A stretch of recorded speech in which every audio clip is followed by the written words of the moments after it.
جی ناظرین السلام علیکم، میں ہوں آپ کا میزبان عدنان حیدر اور آپ دیکھ رہے ہیں ڈائلاگ اسلام آباد اسٹوڈیو سے لائیو۔ کریٹیکل سچویشن ہے کووڈ کو لے کے، مسلسل جو میں 3 دن سے آپ کو رپورٹ کر رہا ہوں، جو نمبر آف کیسز ہیں وہ بڑے خطرناک ہیں۔ پاکستان میں پچھلے 24 گھنٹوں کے دوران 7586 لوگوں کا کووڈ ٹیسٹ جو ہے وہ پازیٹیو آیا ہے۔ کل یہ نمبر 6500 کے اراؤنڈ تھا، فرائیڈے کو یہ نمبر جو تھا وہ اراؤنڈ 7500 ابو تھا، تو اٹس ویری کریٹیکل سچویشن۔ ایک ڈاکٹر سے آج میری بات ہو رہی تھی اسلام آباد کے حوالے سے، تو اس نے کہا کہ اسلام آباد میں ایک محتاط اندازے کے مطابق ہر 5واں شخص جو ہے وہ کووڈ پازیٹیو ہے، اور اس دفعہ جو کووڈ ہے وہ اس میں آپ کو سمپٹمز اس طرح فیل نہیں ہو رہے، لیکن آپ کو انفیکشن ضرور ہوتا ہے، تو اس لیے ضروری ہے کہ آپ احتیاط کیجیے، ایس او پیز کو ضرور فالو کیجیے، کیونکہ میں دیکھ رہا ہوں کہ شو کا کوئی بھی ٹاپک ہو تو ہم انٹرو کووڈ سے شروع کرتے ہیں تاکہ اویئرنیس کریٹ ہو اور ہم ایس او پیز کو فالو کریں، لیکن باہر ہم اس طرح ایس او پیز کو فالو نہیں کر رہے جس طرح ہم نے پہلی اور دوسری ویو میں کیا تھا۔ تو بڑا ضروری ہے کہ آپ ایس او پیز کو فالو کیجئے تاکہ ملک ایک بڑے بحران سے بچ سکے، اور یہ جو لہر اب شروع ہوئی ہے اس میں ہم کنٹرول کر سکیں۔ تو یہ بڑا خطرناک نمبر ہے، اپنا خیال رکھیے اور ایس او پیز کو ضرور فالو کیجیے، اور اپنی ویکسینیشن کی جو ڈوز ہے وہ ضرور کمپلیٹ کرا لیجیے اگر نہیں ہوئی، اور اگر ہو چکی ہے تو بوسٹر ڈوز ضرور لگوا لیجیے، وہ بھی گورنمنٹ نے اب فری کر دی، اب جا کے کسی بھی قریبی سینٹر سے لگوا سکتے ہیں بغیر کوئی میسج کیے، بس اب جائیے اور جا کے اپنی بوسٹر ڈوز لگوا دیجیے، موبائل پہ میسج آپ کریں گے وہاں پہنچ گئی۔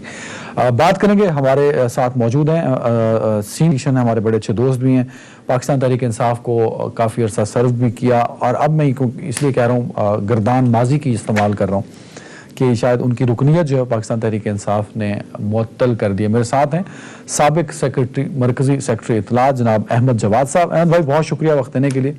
ویسے تو مجھے بڑا دکھ ہو رہا ہے کہ میں آپ کے لیے، آپ کے پروفیشن کے لیے ماضی کا لفظ استعمال کر رہا ہوں کہ آپ اب سابق ہو گئے ہیں پاکستان تحریک انصاف میں بھی۔ احمد بھائی دیکھیں عدنان، آپ چونکہ دوست ہیں تو اس لیے میں آپ سے یہ کہہ سکتا ہوں کہ آپ اس پہ دکھ نہیں بلکہ آپ خوشی کا اظہار کریں، اس لیے کہ میں 3.5 سال سے جس اپنے ضمیر کے بوجھ اور تکلیف سے میں گزر رہا تھا ہر روز، اور کوئی بھی ٹاک شو میں کر کے آتا تھا ڈیفینڈ کر کے، تو میں ایک بھاری دل کے ساتھ اور ذہن کے ساتھ وہاں سے نکلتا تھا، اور ہر روز سوچتا تھا کہ یہ کدھر ہم جا رہے ہیں اور میں کیا کر رہا ہوں، میں کس مقصد سے جو سیاست میں آیا تھا اور کیا وہ میں اس مقصد پہ ہوں کہ نہیں۔ اور پچھلے 1 سال سے میں نے اس پہ ڈیلیبریشن کی، بہت سوچ سمجھ کے، پوری تیاری کے ساتھ، بہت سارے لوگوں سے میں نے کنسلٹیشن کی، اور اس کے بعد مجھے اچھا ایک موقع مل گیا کہ انہوں نے آرگنائزیشن کو تحلیل کر دیا۔ آرگنائزیشن جب تحلیل ہوگی تو میرے لیے پھر ایک گولڈن اپرچونٹی تھی کہ میں اب اس پارٹی کو ہمیشہ کے لیے خدا حافظ کہوں، اور اس دوران میں جو سب سے میرے لیے ٹریگر پوائنٹ تھا وہ مری کا انسیڈنٹ بنا۔ وہ مجھے دلی طور پہ، ظاہر پورے پاکستان کو ایک بڑا شوق ہوا تھا، اور میں چونکہ سمجھتا تھا کہ یہ حکومت کی نااہلی ہے اور اسی نااہلی کی وجہ سے ہی میں حکومت کو چھوڑ رہا تھا، تو اس لیے میں نے اپنا جو اظہار تھا وہ کھل کے کیا۔ اور یہ ذہن میں رکھیں عدنان کہ حکومت میں ہوتے ہوئے پارٹیوں کو جوائن کرنے والوں کی لائنیں لگی ہوتی ہیں، حکومت میں ہوتے ہوئے پارٹیوں کو چھوڑتا کوئی نہیں ہے، کیونکہ یہ اگر ذاتی ایجنڈے ہوں تو تب، لیکن میرا تو کوئی ذاتی ایجنڈا نہیں ہے۔ میں اسی وجہ سے میرے میں یہ ہمت اور جرأت ہے کہ میں ایک حکومت میں ہوتے ہوئے اس پارٹی کے خلاف میں کھڑا ہو گیا، اپنی آواز بلند کی میں نے، اور جہاں تک پارٹی سے نکالنے کا تعلق ہے وہ تو ایک غیر آئینی، غیر قانونی انہوں نے طریقہ کار اختیار کیا۔ ہمیشہ کی طرح یہ لوگ اپنا ہوم ورک نہیں کرتے، ہر جگہ نالائق بٹھائے ہوئے ہیں انہوں نے، پارٹی کے اندر بھی ہیں جو بغیر ہوم ورک کے کام کرتے ہیں۔ تو یہ تو اب میں واپس آ جاؤں اس پہ ڈیبیٹ کرتے ہیں، بتائیے گا قوم کو کتنا عرصہ آپ نے پاکستان تحریک انصاف کے ساتھ کام کیا بطور پر پولیٹیکل ورکر؟ جی تقریباً آپ کہہ سکتے ہیں 20 سال۔ 20 ایئرس؟ جی 20 ایئرس۔ ان 20 ایئرز میں جو لوگ، جن کو آپ، مجھے یاد ہے ایک دفعہ آپ نے کچھ لوگوں کا نام لے کے کہا، لفظ استعمال کیا تھا، ڈائی ہارڈ پی ٹی آئیز ہیں، کچھ ویسے ہی پی ٹی آئی والے آ گئے ہیں، تو جو آپ کے 20 سال کے آس پاس کے پولیٹیکل ورکر تھے جنہوں نے سنسیئر ہو کے پارٹی کے ساتھ کام کیا، ان کی کتنے % تعداد آج عمران خان صاحب کے ساتھ ہے یا عمران خان صاحب سے دور ہے؟ عدنان، اس سٹانس کے لینے کے بعد ظاہر ہے کہ مجھے پوری دنیا سے، پاکستان سے میسیجز بھی آئے، سوشل میڈیا کے ذریعے بھی آئے. That is unprecedented. مجھے یہ تو احساس تھا کہ پی ٹی آئی کا ووٹر مایوس ہے، پی ٹی آئی کا ورکر ناراض ہے، لیکن مجھے یہ احساس نہیں تھا کہ وہ اتنی بڑی تعداد میں اور اس سٹانس کے اوپر ان کی بھی یہی رائے ہے. اور اس کو دیکھتے ہوئے میں کہہ سکتا ہوں کہ عمران خان اپنی پارٹی کے اندر ہی مقبولیت کھو چکے ہیں.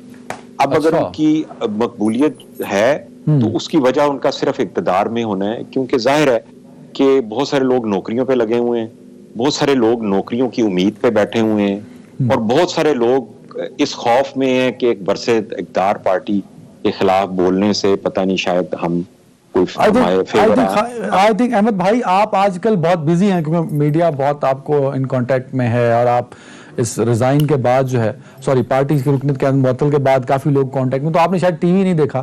خان صاحب یہ کہہ رہے ہیں کہ اگر مجھے نکال دیا گیا تو میں زیادہ خطرناک ہوں گا. آپ کہہ رہے ہیں کہ وہ غیر مقبول ہو گئے.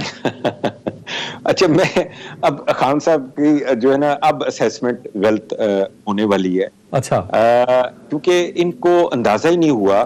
یہ 18 سال تک اپوزیشن میں جو ان کا کردار تھا نا، وہ پھر بھی پبلک پلس کے ساتھ جڑا ہوا تھا، اور یہ جو بھی حالات تھے اس کو پھر بھی کچھ نزدیک سے دیکھ رہے تھے.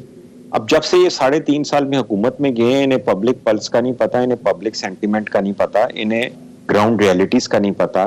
انہوں نے جس ٹیم کے ساتھ 3.5 سال حکومت کی ہے، ورکر میں، ووٹرز میں جو مایوسی اور غصہ ہے، اس کا جو ہے نا آپ کو پہلا تاثر کے پی کے الیکشن میں مل گیا ہے.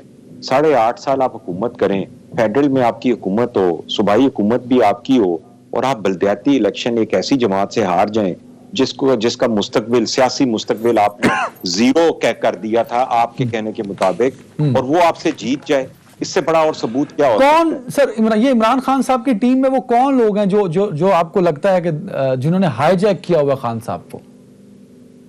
دیکھیں، ایک عمران خان صاحب کی ایک جو کمزوری ہے جی، کہ تعریف کرنے والا ان کو بہت پسند ہے، اور تنقید کرنے والے سے وہ بہت پیس آف ہوتے ہیں، اور مشورے دینے والوں سے بھی وہ بہت پیس آف ہوتے ہیں، اور وہ صرف یہ سننا چاہتے ہیں کہ سب اچھا اور وہ کتنے اچھے ہیں.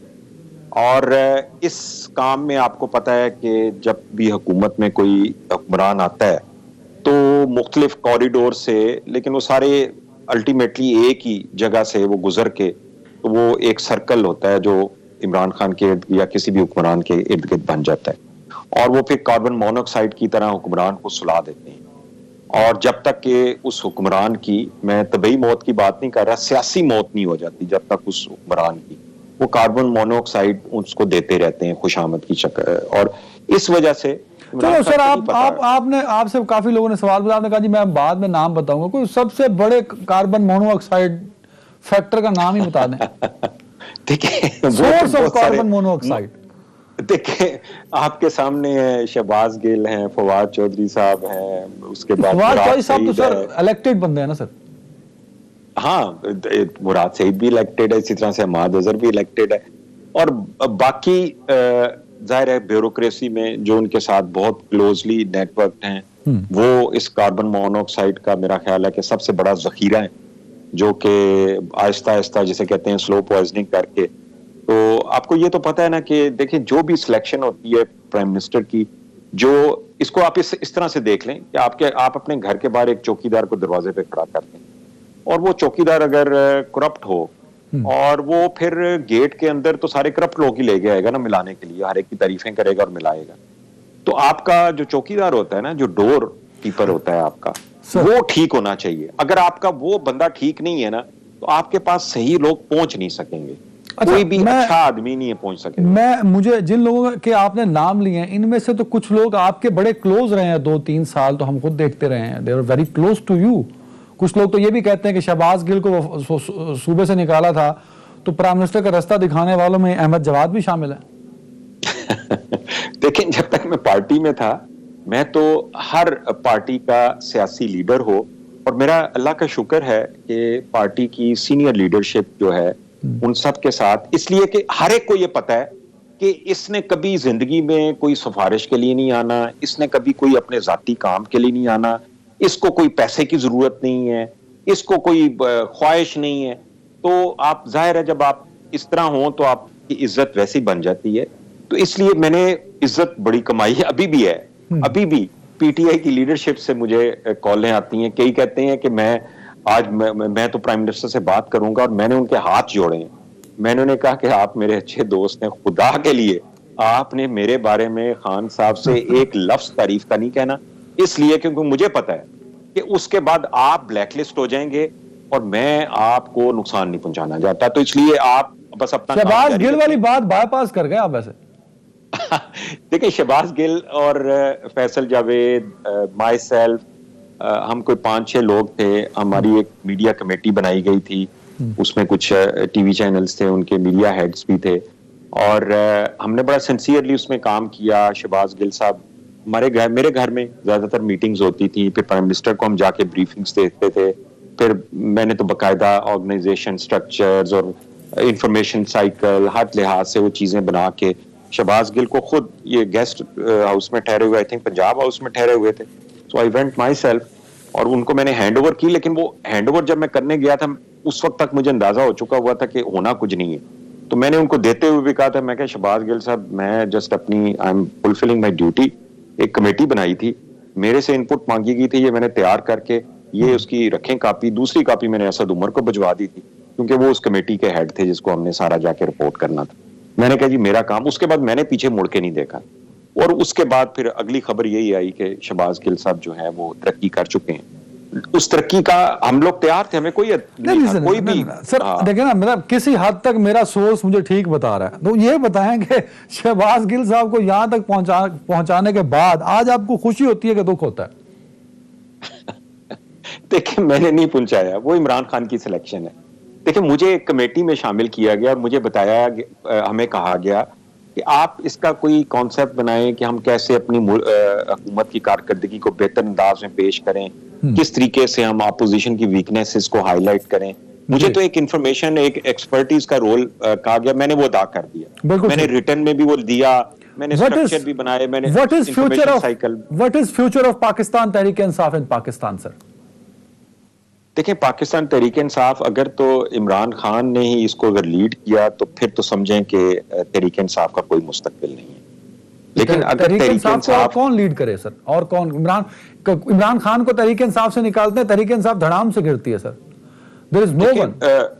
دیکھیں یہ ایک نظریہ ہے، اور یہ جو پی ٹی آئی کے نظریاتی ورکر ہیں، اس کے ووٹر ہیں، اس کے کارکن ہیں، ممبر ہیں، یہ اب ان کا فرض بنتا ہے کہ اگر ایک نظریہ ٹھیک تھا، ٹھیک ہے عمران خان اس نظریے کو بھول گیا اور سو گیا یا اس سے منہ موڑ لیا، تو اس کا مطلب یہ تو نہیں ہے کہ نظریہ غلط ہو گیا یا اس نظریے کو اب مر جانے دیا جائے. تو میں تو یہ بھی کہوں گا کہ اس نظریے کو نہیں مرنا چاہیے. تو پی ٹی آئی تو ایک نظریے کا نام تھا نا، انصاف، میرٹ، احتساب، یہی نعرے ہم نے لگائے تھے. آپ تحریک انصاف میں تحریک انصاف کے نظریے کی وجہ سے تھے کہ عمران خان صاحب کی وجہ سے تھے؟ نظریہ، سب سے پہلے نظریہ، کیونکہ ہمیں ایک امید، ایک تبدیلی کی خواہش جو تھی وہ ہم پورا ہوتا دیکھ رہے تھے. ایک ایسے شخص جو کہ اپنی باتوں سے اور اپنی کرسمیٹک پرسنالٹی سے بہت ہمیں انسپائر کرتا تھا، ہمیں امپریس کرتا تھا، اور ہم نے کہا کہ یہی ہمارا مسیحا ہے. اور میں یہ ہمیشہ کہتا ہوں، میں بھی اس کا ایک حصہ ہوں اس قوم کا، کہ اس قوم کو 74 سال میں یہ ایک محروم قوم ہے ہیروز کے حوالے سے، کہ قائد اعظم جلدی چلے گئے، لیاقت علی خان بھی جلدی چلے گئے. اس وقت سے یہ قوم جو ہے نا ہیروز کی تلاش میں. تو جو بھی ان کو کوئی اچھا خواب دکھاتا ہے، کوئی نعرہ اچھا مارتا ہے، تو یہ قوم جو ہے نا وہ جو محرومی ہے اپنی، وہ اس کی وجہ سے ایک دم سے لپک کے اس لیڈر کے پیچھے آتی ہے. اور عمران خان بھی اسی فہرست میں اب آ چکا ہوا ہے. اچھا یہ بتائیے کہ خان صاحب نے اپنے وعدے پورے نہیں کیے، ایک بات تو سمجھ آتی ہے. دوسرا آپ نے ذکر کیا کرپشن بھی بڑھی ہے، مختلف اداروں کا ریفرنس بھی آپ نے دیا اس ٹویٹ میں. تو کیا کرپشن بڑھی ہے، یہ بات عمران خان صاحب کو پتہ ہے؟ اور کیا کرپٹ عمران خان صاحب کے آس پاس والے یا خود خان صاحب بھی ہیں؟ دیکھیں میں خان صاحب کی اپنی کرپشن کے حوالے سے میرے پاس کوئی انفارمیشن نہیں. اس لیے میں کبھی بغیر کسی تصدیق کیے ہوئے ایسا الزام نہیں کسی پہ لگانا چاہتا. مجھے ان کی ذاتی کرپشن کے حوالے سے تو نہیں پتا, لیکن میرے ذہن میں یہ سوال جو ہے جس کا مجھے خود بھی جواب نہیں ابھی تک ملا, وہ یہ ضرور آتا ہے کہ اگر کوئی انسان اگر ایماندار ہے تو وہ کیسے اپنے ساتھ کرپٹ لوگوں کو بیٹھنے کی اجازت دے سکتا ہے, وہ کیسے اپنی ٹیم کے اندر کرپٹ لوگوں کو رکھ سکتا ہے. یہ ایک سوال ہے جس کا میرے پاس بھی جواب نہیں کہ اگر عمران خان ایماندار ہے تو کیسے برداشت کرتا ہے کرپٹ لوگوں کو. پارٹی کے ایک سینئر لیڈر نے جا کے جب عمران خان کو آج سے چند مہینے پہلے کہا کہ سر یہ آپ کے کچھ بندے ہیں یہ بڑا پیسہ بنا رہے ہیں, تو انہوں نے کہا مجھے تو نہیں پتا. تو اس لیڈر نے کہا سر بات یہ ہے کہ اگر تو آپ کو پتا ہے اور آپ کوئی ایکشن نہیں لے رہے تو یہ تو بڑا کرائم ہے, اور اگر آپ کو نہیں پتا تو یہ تو اس سے بھی بڑا جرم ہے کہ آپ پرائم منسٹر ہیں اور آپ کو پتہ ہی نہیں ہے کہ آپ کی ٹیم کیا کر رہی ہے. بالکل صحیح ہے سر. ٹائم کم ہے, عروج اور زوال سیاست کا حصہ ہے. کل عمران خان صاحب کو زوال آتا ہے تو جو آج ساتھ ہیں جو ٹیم عمران خان صاحب کی جو آس پاس آج نظر آتی ہے, کل ان میں سے سب سے پہلے کون دوڑے گا سر؟ اب نہیں ان کے ساتھ کوئی کھڑے ہونے لگا. دیکھیں ایک تو جو لوگ ایک چلتی ہوئی ٹرین دیکھ کے آئے تھے, ظاہر ہے جب ٹرین رکے گی تو وہ تو اگلی ٹرین کی طرف جائیں گے نا, وہ تو ہمیشہ ٹرین بدلتے ہیں اور اگلی ٹرین میں سوار ہو جاتے ہیں, وہ تو اپنی ایک عادت یا اپنا ایک ان کا جو سیٹ پیٹرن ہے اس کے مطابق جائیں گے. لیکن جو پی ٹی آئی کا نظریاتی کارکن ہے یا ووٹر ہے وہ دوبارہ عمران خان پہ نہیں اعتبار کرنے لگا. بالکل صحیح. اس کو وہ ٹرسٹ اس کا انہوں نے لوز کر دی ہے, وہ دوبارہ نہیں ان پہ اعتبار کر. آخری سوال سر, عمران خان صاحب کی اکثریت ہے پاکستان تحریک انصاف کی اسلام نیشنل اسمبلی میں سر, لیکن اسلام آباد کی سینٹ کی سیٹ ہار جاتے ہیں, اس کی کیا وجہ ہے؟ یہ دیکھیں اب یہ تو جن لوگوں نے ووٹ دینے تھے پی ٹی آئی کے اندر یہ تو وہی بتا سکتے ہیں کہ انہوں نے کیوں ووٹ نہیں دیے, یا عمران خان صاحب جو ہیں وہ اس طرح سے انشور نہیں کر سکے. تو سینٹ کے الیکشن میں ظاہر ہے کہ سیکرٹ ووٹنگ ہوتی ہے, اب مجھے بھی نہیں پتا اور آپ کو بھی نہیں پتا کس نے دیا ووٹ کس نے نہیں دیا, لیکن ظاہر ہے کہ یہ ایک حیرانگی کی بات تو ہے. بالکل. آخری سوال سر, اگر کل کو عمران خان صاحب اپوزیشن لیڈر ہوتے ہیں اور اپوزیشن میں ہوتے ہیں, کیسا رول پلے کر پائیں گے؟ وہ رول جو 2018 سے پہلے وہ پلے کرتے تھے, یا کچھ منفرد اور اچھا اور ایکٹیو رول ہوگا فلور کے اندر یا سڑکوں پہ سر؟ نہیں, دیکھیں جب آپ پہلی دفعہ اپوزیشن لیڈر کے طور پہ آپ نے نعرے لگائے احتساب کے, انصاف کے, کہ جب ہم آئیں گے تو یہ کریں گے, اور یہ جو پہلے والے تھے چور اور ڈاکو تھے, پھر ساری آپ نے حرکتیں وہی کی, ان سے بھی بڑھ کے کی, تو پھر اب جب آپ اپوزیشن میں آئیں گے تو آپ پہ کون بلیو کرے گا آپ کی بات کے اوپر؟ ایک دفعہ ہی آپ بیوقوف بنا سکتے ہیں نا, بار بار تو نہیں بیوقوف بنا سکتے. یا اگر چند لوگ ان کو ایسے مل جائیں جن کو وہ بار بار بیوقوف بنا سکتے ہیں تو یہ اب ان لوگوں پہ بھی ڈیپینڈ کرتا ہے. ایسا ایک منٹ اور جواد بھائی آپ کہہ رہے ہیں, احمد جواد بھائی آپ یہ کہہ رہے ہیں کہ عمران خان صاحب نے قوم کو بیوقوف بنایا 2023؟ میں سمجھتا ہوں کہ 74 سالوں میں عمران خان سے بڑا دھوکہ اس قوم کو کوئی نہیں ملا, اور میں اس دھوکے کا شکار ہوا ہوں. میری زندگی کے تقریباً 2 ڈیکیڈز جو ہیں وہ اس دھوکے کی نظر ہوئے ہیں, اور میں اپنے ہوش و حواس میں اور 1 سال کی ڈیلیبریشن کے بعد اور ان کی 3.5 سال کلوزلی کارکردگی دیکھنے کے بعد میں ایک سچ اور اصول کے ساتھ الگ ہوا ہوں. اور میں یہ سمجھتا ہوں کہ یہ دھوکہ صرف میرے سے نہیں ہوا, یہ اس پوری قوم کے ساتھ, اور ان کو احساس نہیں ہے کہ انہوں نے اس قوم کو کیا امیدیں اور کیا توقعات دی تھیں اور ان کو کس طریقے سے انہوں نے تباہ کیا. آج بھی آ کے تقریر کرتے ہیں تو ان کی تقریر میں وہی الفاظ ہیں جو پچھلے 22 سال سے یہ کہہ رہے ہیں پچھلوں نے کیا. بھی آپ 3.5 سال میں آپ نے کیا کیا؟ حضرت عمر رضی اللہ تعالیٰ عنہ کا ٹوٹل دور حکومت جو ہے وہ 9 سال تھا. 9 سال میں انہوں نے 22 لاکھ مربع میل علاقہ دنیا کا فتح کر لیا, ایک نیا معاشرہ کریٹ کر دیا, ریفارمز لے آئے, پالیسیز لے آئے, سسٹم لے آئے اس وقت جبکہ آپ کے ریسورسز بڑے لمیٹڈ ہوتے تھے. تو یہ 3.5 سال میں, اب 4 سال ان کو ہو جائیں گے جلدی, تو یہ 4 سال میں انہوں نے کیا اچیو کیا ہے سوائے اس کے کہ ابھی بھی کہ جی وہ پچھلوں نے قرضہ لیا تھا. او بھائی 17 ارب روپیہ آپ روزانہ قرض لیتے رہے ہیں پچھلے 3.5 سال سے. آپ بتائیں آپ نے 17 ارب قرض, جبکہ پچھلی دور حکومت میں 8 ارب روزانہ قرضہ ہوتا, آپ 17 ارب لے رہے ہیں, اور آپ ان 8 ارب روزانہ قرضہ لینے والوں کو کہتے تھے کہ تم چور اور کرپٹ ہو, اسی وجہ سے یہ قرض جو ہے یہ تم لوگ کھا رہے ہو. تو چلو اگر وہ چور اور کرپٹ تھے تو وہ تو 8 ارب کے ہوئے نا, آپ تو پھر 17 ارب روزانہ کے جو ہے وہ چور اور کرپٹ ہو گئے نا. یا آپ بتائیں پھر, یا وہ غلط تھا یا یہ غلط تھا, اب کچھ تو ایکسپٹ کریں. بالکل ٹھیک, بالکل ٹھیک. بہت شکریہ احمد جواد صاحب. ناظرین وقت پہ بریک کا, بڑھتے بریک.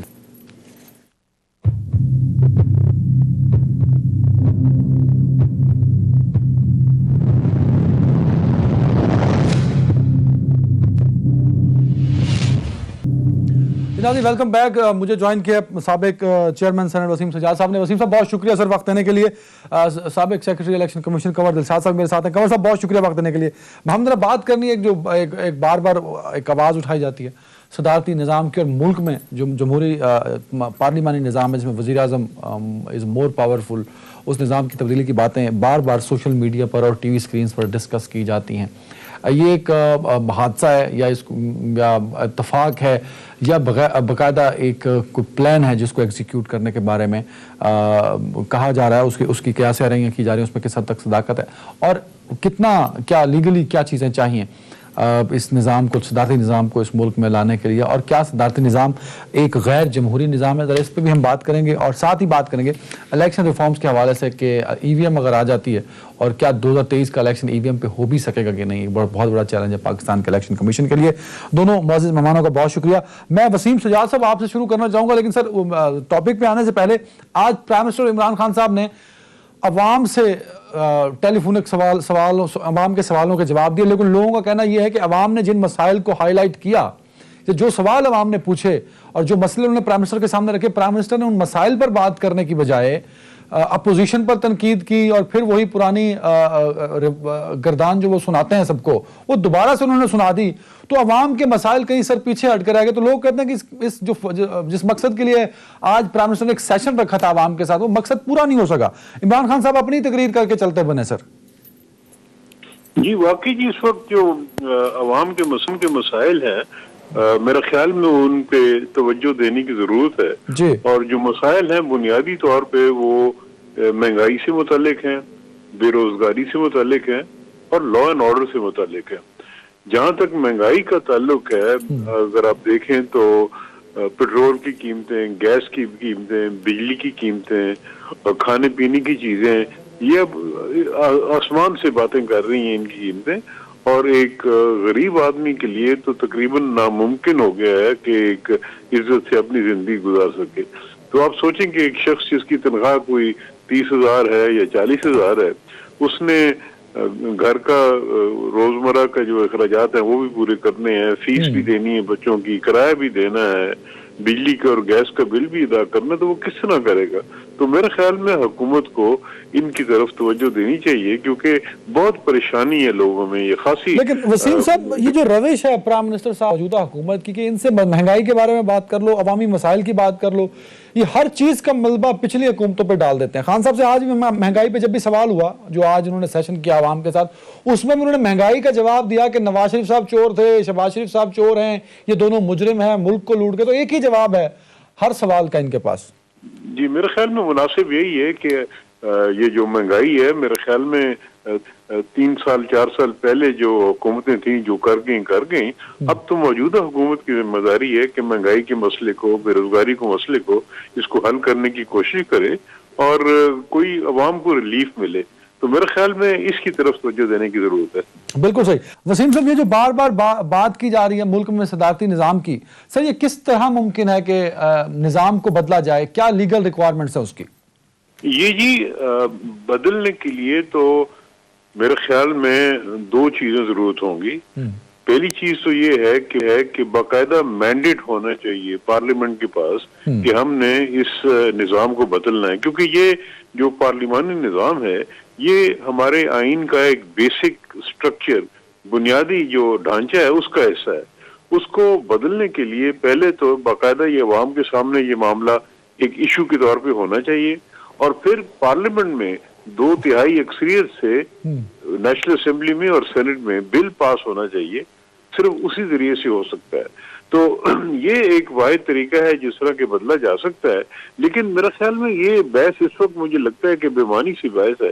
اس وقت کوئی ایسی صورتحال نظر نہیں آتی, کوئی ایسا رجحان نظر نہیں آ رہا پارلیمنٹ میں کہ وہ یہ کرنے کو تیار ہوں گے.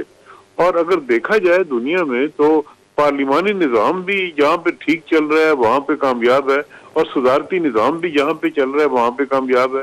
امریکہ کی مثال لیں تو وہاں پہ صدارتی نظام بڑا کامیابی سے چل رہا ہے، انگلستان کی مثال لیں تو وہاں پہ پارلیمانی نظام بڑا اچھا طریقے سے چل رہا ہے۔ تو اس کا مطلب یہ ہے کہ جو لوگ چلانے والے ہیں، جو نظام کو جن کے ہاتھوں میں ہوتا ہے، ان پہ انحصار ہے اس بات کا کہ وہ نظام کو کیسے چلاتے ہیں۔ اچھا وسیم جو صاحب، خامیاں ہیں ہمارے سامنے آتی، آپ نے دو تین ملکوں کا حوالہ دیا، لگ بھگ 50 سے زائد ملک ہیں جہاں صدارتی نظام ہے تو وہ بڑا اچھا بھی چل رہا ہے۔ پاکستان میں جب صدارتی نظام کی بات کی جاتی ہے تو ہم سارے ہی ڈر جاتے ہیں کہ اللہ معاف کرے، مطلب شاید کوئی مارشل لا لگ جائے گا، کوئی ایمرجنسی لگ جائے گی، لوگ خائف ہیں، اس کی کیا وجہ ہے سر؟ بات یہ ہے جی کہ ہمارا تو جو کلچر ہے، پولیٹیکل کلچر، اور جو ہمارا تجربہ ہے، جو ہم نے دیکھا ہے، وہ صرف پارلیمانی نظام ہی میں ہمارا نظام پروان چڑھا ہے۔ یعنی جب سے پاکستان میں یہ 1935 کا قانون اور اس کے بعد کے جتنے آئین آئے ہیں وہ پارلیمانی نظام کی بنیاد پہ ہمارے پاس آئے ہیں۔ پاکستان کا جو پہلا آئین تھا 1956 کا، وہ بھی پارلیمانی نظام تھا۔ اس کے بعد 1962 میں ایوب خان کے زمانے میں صدارتی نظام آیا، اور وہ نظام جو تھا اس کو ریجیکٹ کر دیا گیا، اور وہاں پہ ایک تو اسی دوران مشرقی پاکستان ہم سے علیحدہ ہو گیا۔ دوسرا جو شکایت تھی وہ یہ تھی کہ اس نظام میں بہت زیادہ سینٹرلائزیشن ہو جاتی ہے، تو اس وجہ سے لوگوں نے اس کو پسند نہیں کیا۔ پارلیمانی نظام کیونکہ حالانکہ میرے خیال میں یہ بات کو اتنی ضرورت نہیں ہے کہ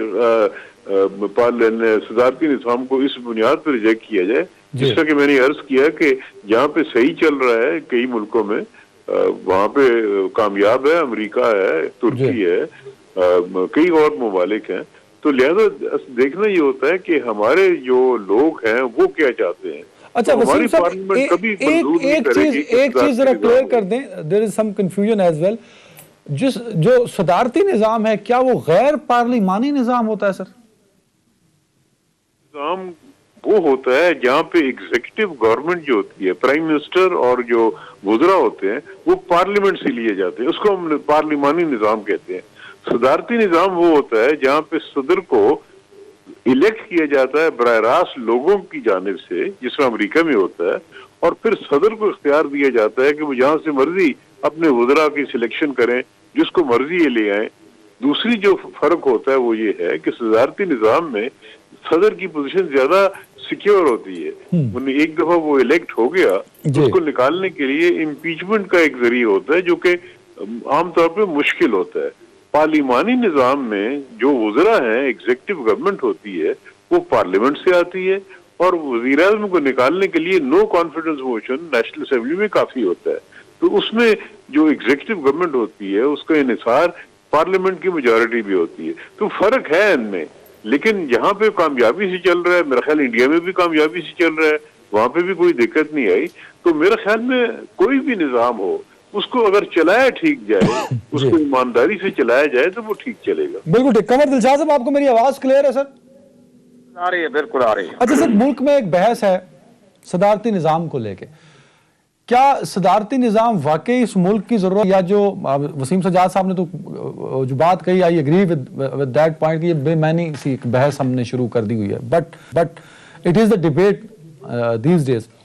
تو کیا صدارتی نظام ملک میں جو جاری مسائل ہیں، کرپشن کے، لا اینڈ آرڈر کے، گورننس نہیں ہے، یہ سارے نظام مسئلے حل کرنے کے لیے واحد حل یہی ہے کہ ملک میں صدارتی نظام ہونا چاہیے؟ دیکھیں جی، اصولی طور پر پرائم منسٹر صاحب نے جو صدارتی نظام کی تعریف بیان کی ہے تو اس میں انہوں نے یہ کہا ہے کہ جی صدر کے خلاف جو ہے بس امپیچمنٹ تو آ سکتی ہے لیکن ادروائز اس کو نکالنا مشکل ہے۔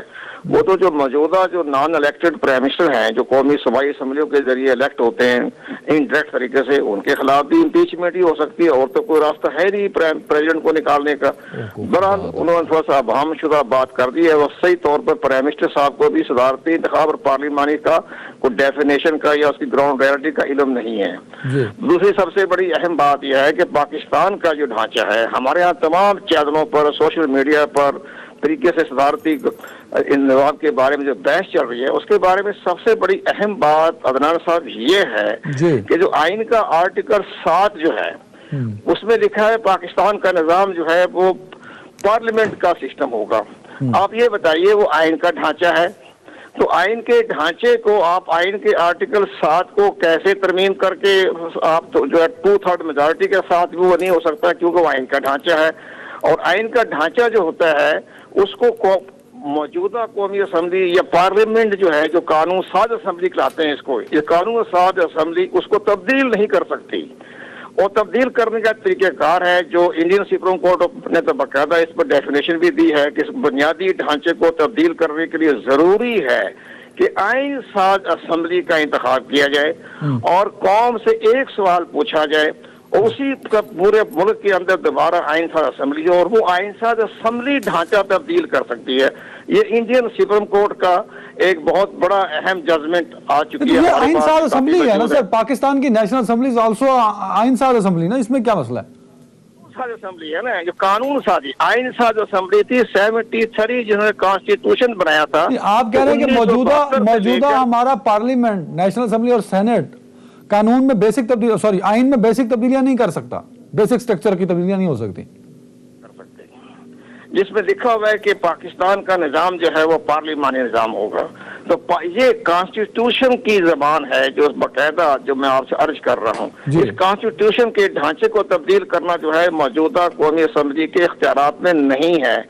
2/3 میجارٹی اگر چلیں, اگر اپنے ہمارے وکلاء یا دانشور جو بھی ہیں آئینی قانونی ماہرین کو راستہ نکال بھی لیتے ہیں تو اس کے لیے 3rd میجارٹی چاہیے. اچھا مجھے نا اس پہ ذرا یہ جو پوائنٹ آپ نے لیا اس میں وسیم سجاد صاحب کا میں کامنٹ لے لوں. وسیم صاحب ذرا اس پہ کامنٹ کریں کیونکہ you are legal expert as well اور پارلیمنٹ کو بڑا سا چلاتے بھی رہے سر. کیا یہ جو آئین کے آرٹیکل 7 میں تبدیلی ہے وہ موجودہ پارلیمنٹ کے اختیار میں ہے سر یا نہیں ہے؟ یہ قمر صاحب نے پوائنٹ اٹھایا. میں نے شروع میں عرض کیا تھا کہ یہ بنیادی ڈھانچے میں آتا ہے اور اس کے لیے ایک تو باقاعدہ اس ایشو کو عوام کے سامنے لانا چاہیے. یعنی الیکشن ہو تو وہاں پہ یہ ایشو ہو کہ جی ہم نے یہ آئین کو تبدیل کرنا ہے اور ہمیں آپ کی حمایت چاہیے. اگر وہ اسمبلی 2/3 میجورٹی سے پارلیمانی نظام کی جگہ صدارتی نظام لاتی ہے تو میرے خیال میں وہ قابل قبول ہوگا. تو پہلا سٹیپ یہ ہوگا کہ عوام کے سامنے اس ایشو کو لایا جائے, عوام ایسی اسمبلی منتخب کرے اور وہ اسمبلی 2/3 میجورٹی سے آئین کے شکل میں تبدیل کرے. تو میں نے جس عرض کیا جی کہ یہ ساری چیز مجھے ناممکن نظر آتی ہے, یہ ہو نہیں سکتا. دوسرا یہ ہے کہ ہمارے جو عوام ہے, ہمارے جو پارلیمنٹیرینز ہیں, ہمارے جو ایم این ایز ہیں, جو سینیٹرز ہیں, کوئی بھی ان میں سے میرے خیال میں اس کے حق میں نہیں ہوگا کہ ہم اس نظام کو صدارتی نظام بنائیں. یہ ہمارے پولیٹیکل ہسٹری, پولیٹیکل کلچر کے خلاف ہوگا. تو اس وقت یہ بحث چھیڑنا مجھے لگتا ہے کہ کوئی بےمانی سی بات ہے, اس کی کوئی بنیاد نظر نہیں آتی اور یہ سمجھ نہیں آتی کہ یہ کیوں اس وقت چھیڑ دی گئی ہے اور اس کا مقصد کیا ہے.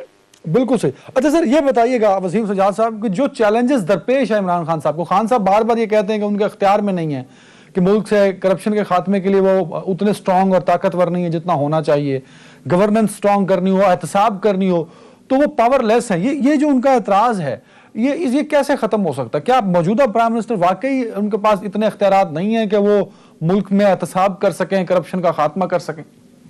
جی یہ جو اختیار ہوتا ہے یہ قانون کے ذریعے ہوتا ہے. اگر کوئی قانون میں کوئی خامی ہے, جو کمی ہے, تو اس معاملے کو پارلیمنٹ کے سامنے لے جانا چاہیے کہ جی یہ خامی ہے, یہ کمی ہے, اس کی وجہ سے مجھے دقت آ رہی ہے. تو پھر پارلیمنٹ کا کام ہے کہ وہ اختیارات دیتی ہے یا نہیں دیتی.